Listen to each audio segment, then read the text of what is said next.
Le plaisir de vous saluer une nouvelle fois, de vous accueillir une toute nouvelle fois ici au bowling La Sphère. Nous sommes à Fontaine-le-Comte, à quelques kilomètres de Poitiers. Un décor de rêve avec un casting extrêmement select et une rencontre palpitante aujourd'hui. On va s'atteler tout simplement au 3e tour de la Master Series, de la Promotion Tour également. 13e édition. On regarde dans mon sillage les joueuses qui sont prêtes à en découdre. Lindsay Bummershine qui est là depuis le premier tour, qui a gagné son premier match face à Clara Guerrero, la Colombienne. Elle a battu le Colombien Jaime González.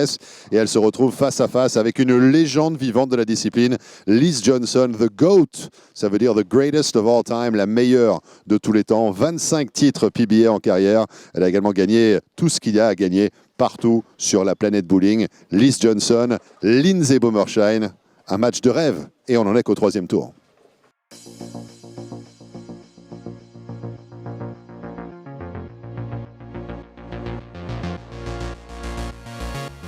La suite du programme avec Lindsay Bummershine, qui a déjà 2 victoires à son actif, bien qu'en légère baisse dans le 2e round. Va-t-elle encore créer la surprise face à Liz Johnson, la meilleure de tous les temps ? Je vous laisse en compagnie de Marc et Bruno sans plus attendre. Match du 3e tour donc de cette Master Series. L'ambiance bat son plein toujours ici au bowling La Sphère à Fontaine-le-Comte avec Bruno Bidon qui nous retrouve. Bruno, le plaisir de vous saluer, l'ancien joueur de l'équipe de France, premier joueur français à avoir joué en PBA. Et on parle de PBA. Regardez qui va lâcher la première boule.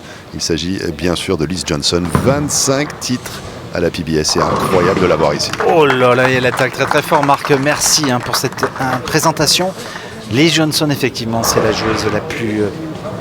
qu'est-ce qu'on peut dire sur elle ? C'est la meilleure joueuse du monde chez les femmes. Elle a quand même gagné des titres chez les hommes aussi, c'est quand même quelque chose d'exceptionnel. Et elle affronte quand même notre amie Lindsay Bummershine, Marc, qui a gagné son 3e match. Ben c'est ça, 3e match d'affilée. Alors nous ne le voyons pas à la télé parce qu'on a découpé effectivement les différents matchs. Mais, oh là là, mais quelle réplique pour Lindsay. Lindsay, ce qu'il faut savoir, c'est que c'est son 3e match d'affilée sur le bowling où nous nous trouvons. Tout à fait. Elle a battu tout à l'heure Clara Guerrero 227-216. Elle sort tout juste d'une victoire face au Colombien Jaime González. Elle a battu 2 Colombiens dans l'histoire. Ouais. Et maintenant, on se retrouve face à sa compatriote Liz Johnson. On a parlé de cette difficulté mentale, de ce côté malédiction face au grand nom de la discipline. Mais là, quand on est face à la meilleure de la discipline, c'est encore un autre gap, un autre cap à passer. Tout à fait, ouais. C'est un autre schéma, j'ai envie de dire, mental. Mais par contre, Lindsay a battu Clara Guerrero. Alors, elle avait du mal à la battre en finale télé. Elle a passé ce premier cap. Et qui vous dit que justement, passant ce premier cap, elle ne va pas se dire « je vais faire de même pour Liz ». Alors, elles se connaissent, elles sont dans la même équipe professionnelle. Et je pense que Lindsay pourrait créer la surprise. Aïe, la surprise pour l'instant, c'est cette 2e frame où elle laisse 3 quilles debout. Ouais. Ça, c'est une mauvaise surprise, parce qu'il y a les bonnes surprises et il y a les mauvaises surprises. Tout à fait, la boule n'est pas très bien jouée en plus. Alors vous savez, les spares composés comme ça paraît facile, mais ça ne l'est jamais. Il faut bien jouer ce spare. Là, elle essuie sa boule, vous voyez, on voit l'huile, la bande de roulement, on le voit bien à l'image. Et en essuyant la boule avec ce petit chiffon, ça permet de reprendre une matière neutre à 0, comme on dit. Et elle va pouvoir renvoyer la boule sur la piste pour éviter un petit peu les transferts d'huile dans le back-end. Et c'est pour ça qu'elle fait ce petit nettoyage de boule à chaque fois. C'est pas pour faire beau, Marc, ça a une utilité bien évidemment. Alors Spare, il était très chanceux celui-là. Écoutez, la chance... Je ne vais pas redire la citation parce que ça sera une redite pour la journée. Une seule fois par jour, Bruno, vous en conviendrez. Mais en tout cas, oui, elle laisse la place à Liz Johnson qui a ouvert le bal, on le rappelle, sur la première femme avec un strike. Ce qui fait qu'elle peut enchaîner avec un doublé. Regardez comment elle avance comme ça, quelques millimètres avant de se positionner. Gros orteil sur le talon du pied gauche avant d'entamer sa séquence d'approche. Incroyable. Une boule encore fine, mais doublée. Liz Johnson, c'est incroyable. C'est la Walter Ray Williams Jr. Je me répète, mais franchement, c'est ça. Elle a tout gagné. Alors, vous savez que j'ai une petite histoire sur Liz Johnson. Quand elle a commencé à jouer au bowling, il y avait un coach très important aux États-Unis, qui était un coach universitaire. Il lui avait dit qu'elle n'y arriverait jamais. Ah oui. Et c'est pas très sympa en plus. Et je crois que par orgueil, elle s'est mise en condition et elle a prouvé et ensuite elle n'a plus rien lâché. Hein. C'est ça qui est fou. C'est quand en plus triplé, c'est quand vous dites à quelqu'un vous n'y arriverez jamais, je crois que vous devenez encore plus combatif. Et c'est un petit peu ça qui a fait que Liz Johnson a pu, je pense au niveau mental, vraiment passer des barrières qui aux yeux des autres sont inaccessibles, même à l'heure d'aujourd'hui. Il y a peut-être Danielle McEwen qui est sur la seule, je crois, à mes yeux, qui peut la rivaliser, mais sinon, Liz Johnson, ça va être dur de la détrôner. Ça va être très très dur et Lindsey Boomershine est consciente de l'ampleur de la tâche à effectuer. Il y a une quille qui reste debout là aussi. Et c'est toujours cette juxtaposition dans le bowling qui est absolument passionnante quand on voit le travail précis de Liz et de l'autre la réplique de Lindsey. Certes, elle a donné le change sur la première frappe, mais derrière, c'est beaucoup plus difficile. Et plus elle voit finalement Liz Johnson connaître le succès, plus ça devient difficile aussi quelque part pour Lindsey Boomershine. Quand le doute s'installe petit à petit, c'est vraiment un ennemi colossal dans la tête. C'est vraiment une histoire mentale, hein, le bowling, on le dit souvent, on dit 70-30, 70% mental, 30% technique. Il y en a même qui disent 80-20 pour vous dire à quel point on en est. Alors c'est vrai qu'au niveau technique, ce que je peux vous dire, c'est que au niveau où sont les joueurs, c'est-à-dire à plus de 200 de moyenne, ce sont des joueuses à plus de 200 de moyenne sur l'année, elles sont plutôt proches de 215 que de 200, donc c'est des niveaux assez élevés.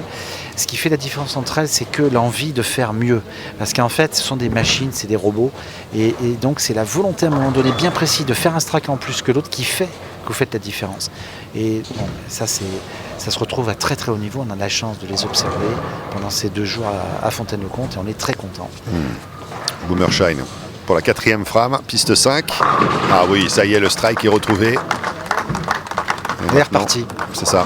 Après ces 2 spares, qui, c'est vrai, on va pas se mentir, qui lui ont fait perdre un petit peu de points dans la course face à Johnson. Et le problème, lorsqu'on lâche la balle, façon de parler, face à une institution comme Liz Johnson, c'est très compliqué derrière pour remonter la pente. Il faut vraiment que Liz commette des erreurs. Et elle n'a pas l'habitude d'en commettre beaucoup. C'est ça le problème. Et je pense qu'elle n'a pas envie là aujourd'hui d'en commettre en plus. Aucun joueur en a envie. Oui, c'est clair.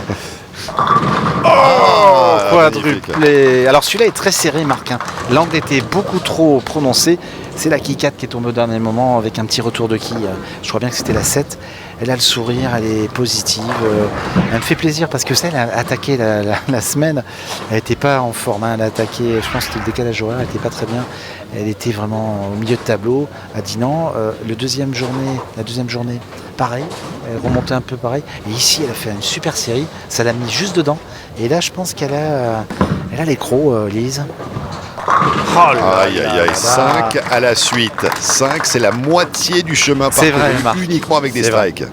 Je vous rappelle pour info qu'on n'a jamais eu de 300 télé. On l'attend avec impatience voilà. Depuis ces 13 années de Bowling Promotion Tour. Ça serait la première. Écoutez, un morceau d'histoire et on pourrait le vivre ensemble, Bruno. Avec plaisir. Quand on commente ensemble, il y a toujours des trucs. C'est toujours des trucs. Oui. Je me souviens sur les matchs professionnels qu'on commentait ensemble, il y a toujours des drôles d'histoires. C'est vrai. Rendez-vous compte, pour celles et ceux qui nous regardent, il y a 12 ans de cela, Bruno et moi-même ont commenté ensemble déjà les matchs professionnels du circuit américain. Et 9, la PBA est un des gros moments. Et Lindsey a l'air un petit peu abattue, Marc. Elle se dit, qu'est-ce que vous... là, regardez. Strike, strike. Spare, je pense. Et en face, 5 strikes. Donc elle se dit, bon, qu'est-ce que je fais? J'arrête maintenant ou... Non, mais c'est vrai que c'est triste à ce niveau-là, ça fait peur. Par exemple, regardez quelqu'un qui ne connaît pas du tout le bowling. À gauche, quand on regarde le tableau de Liz, c'est très facile à comprendre, très facile à lire. Il n'y a que des X. À droite, c'est un petit peu plus fouillis. Vous voyez, il y a des X, 7, spare, etc. Pour celui ou celle qui ne connaît pas, c'est beaucoup plus simple de lire la carte de Liz. Elle est parfaite. Eh oui. Alors, est-ce qu'elle va nous faire plaisir? Est-ce qu'elle va nous faire un 300? Alors, en tout cas, elle en est capable, ça c'est sûr. Alors, est-ce que si elle fait un 300, on a le droit de rompre le protocole et obtenir quand même une réaction en interview, même si elle gagne le match? Ah oui, tout à fait. Complètement. Tout à fait. On va faire une rupture de protocole. Autorisation Bruno Bidon. Tout à fait. Lindsey Boomershine. Mais la route est encore longue. C'est vrai, c'est vrai. Alors, Lindsey. Ah oui, bien. Petit strike facile. Et puis c'est ça qui est magique aussi dans l'univers du bowling. On se congratule. On vient de voir le check réaliser aussi la main de Liz qui s'est dressée pour aller taper dans la main de Lindsey. Pour la féliciter tout simplement par rapport à ce qu'elle vient d'accomplir.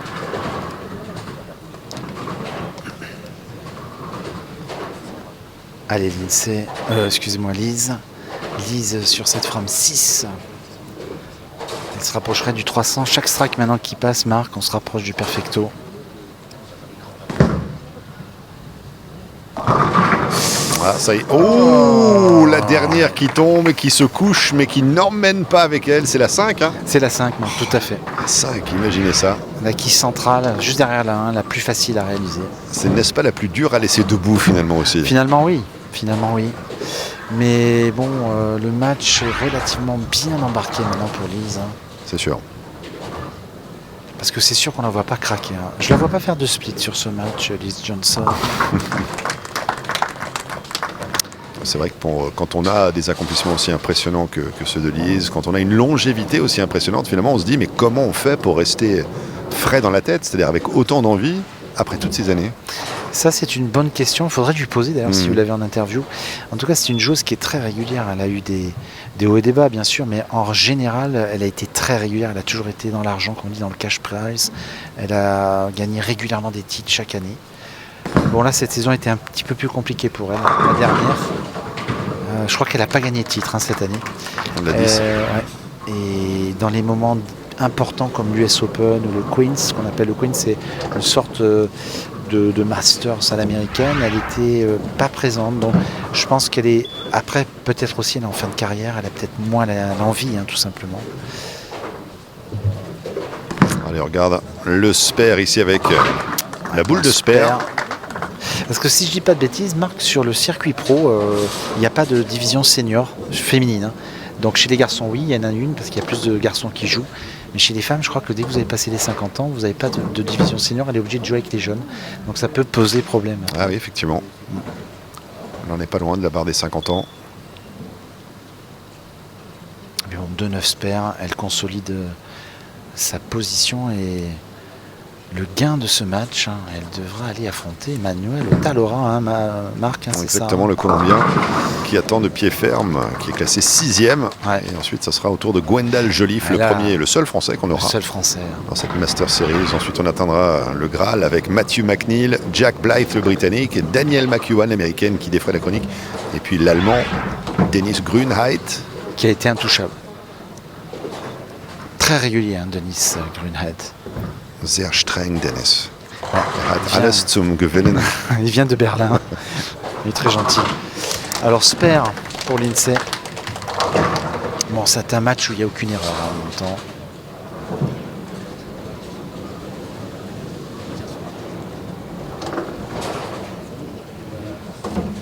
Alors, on va se retrouver sur la piste 5 maintenant avec Boomershine. Et on approche de la fin du match. Là, c'est ça. Et après l'heure, il ne sera plus l'heure. C'est ça. Et malheureusement, elle commence à être à court d'options, Boomershine. Pourtant, elle a fait 2 beaux premiers tours. Elle joue pas si mal, si vous voulez. Là, elle fait des 9 et des strikes. Mais oh, là, là, elle a dévissé complètement. Elle laisse le washout. Cette figure qui est surnommée le washout, qui est pas du tout facile à faire. Il faut jouer très très fin à gauche, là, dans la poche de gauche. Il faut arriver 1-2. Très très fin 1-2 pour que la 1 ait cherché la 10. Donc c'est pas facile à faire. Et je pense que ça signe malheureusement la défaite de Lindsay. Est-ce qu'elle tente les 3 ou est-ce qu'elle tente quand même d'aller chercher le spare? Au niveau où elle est, je pense qu'elle devrait tenter parce qu'elle n'a plus rien à perdre. Ouais, elle est passée devant. Elle a tenté, ouais. Elle n'est pas passée loin. Elle n'est pas passée passée juste à côté de la 10. Et score la 844. Ouais. Oui, du coup, le handicap s'efface quand on est femme contre femme, même dans le système du Masters, ou est-ce qu'on rajoute quand même les 8? Non, ils y sont, Marc. Oui. Il y a des 8 qui, bon, c'est anecdotique, parce que ça ne sert à rien, femme contre femme, mais c'est le règlement, donc on suit le règlement, on laisse les 8 quilles. Ah oui, elle est là. Et on retrouve le plaisir du strike avec Johnson. Et je voyais Walter Williams, là, sur l'écran, qui envoyait un sacré strike, Marc. Ah, j'adore son style, j'adore le style. On en parlait déjà à l'époque. Et il joue toujours, il joue toujours, c'est ça qui est fou, Marc. C'est fou. Il joue toujours sur le Senior Tour et il joue sur le National Tour, c'est-à-dire qu'il a pas loin de 60 ans, il joue avec les petits jeunes. Et d'ailleurs, je vais vous raconter une blague, Marc, il joue à 2 mains. Il a appris à jouer à 2 mains. C'est quelque chose d'incroyable. Ah, le style moderne. Oui, il le fait. Incroyable. C'est incroyable. Alors, Lise. Lise qui continue. La Lise, je pense qu'il y en a trop, Lise, il faut arrêter. La Foundation Frame, alors là, il y en a trop, Lise. elle a gagné, mais bon, elle montre que quand même, elle respecte son adversaire, hein, elle va terminer au maximum. Elle nous a fait que de 9 quand même. C'est non, ça. c'est que des croix. Que des X partout, du strike. Et l'INSEE va terminer, fera 9 et 10 pour le plaisir maintenant, parce que le match est totalement perdu. Elle a changé de boule, Marc, pour essayer.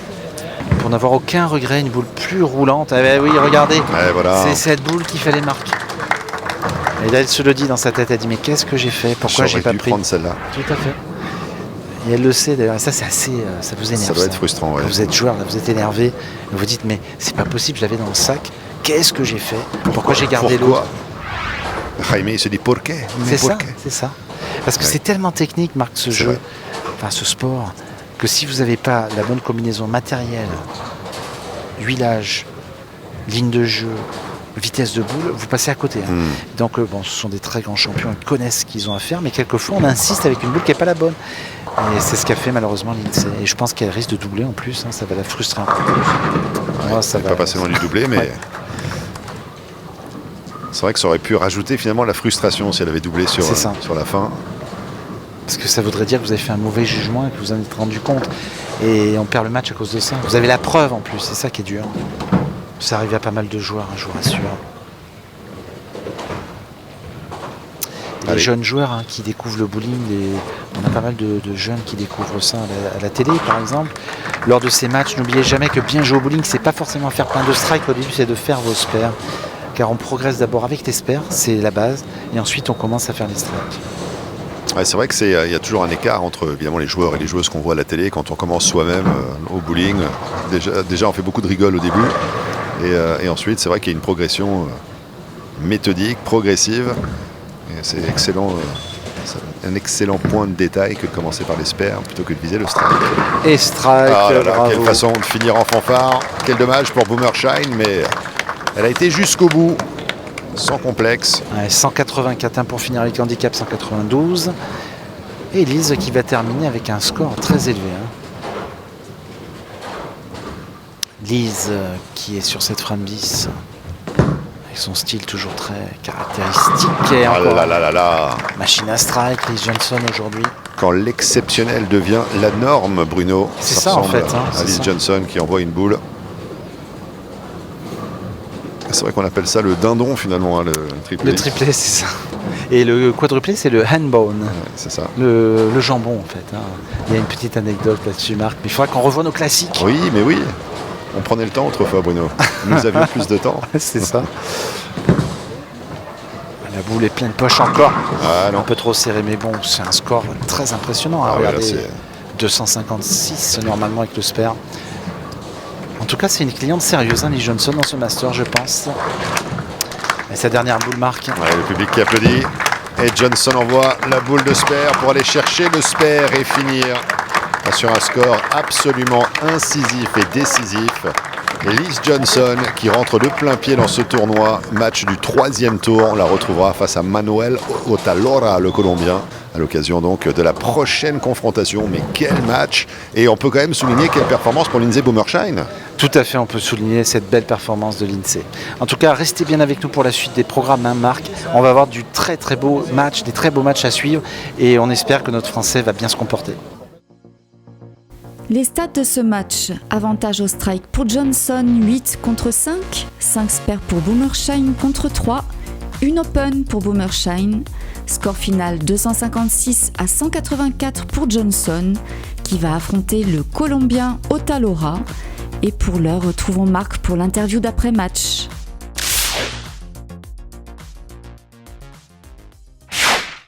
La fin de ce 3e tour avec évidemment Miss Boomershine qui nous a régalé tout au long de la journée. 2 victoires, 1 défaite d'affilée. Elle était face à Lise Johnson il y a quelques instants. Peut-être le mot de la fin pour prendre la température. Obviously looking at the score, the adventure is over. You had 2 great wins against 2 Colombians, falling against Liz Johnson.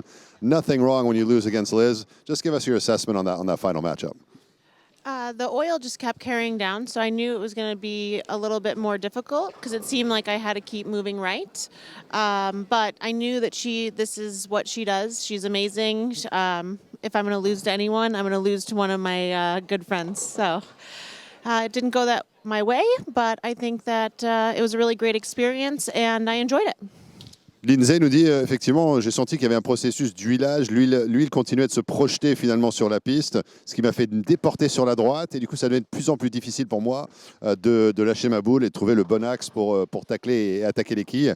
Mais évidemment, quand on perd face à quelqu'un de la qualité et de la trempe de Liz Johnson, forcément, c'est l'une de mes meilleures amies. Je sais que c'est l'une des meilleures au monde. Quand on perd face à Liz Johnson, forcément, on n'est pas déçu. Et je suis très contente que ce soit face à elle que l'aventure s'arrête ici à l'occasion de la Master Series de la Promotion Tour.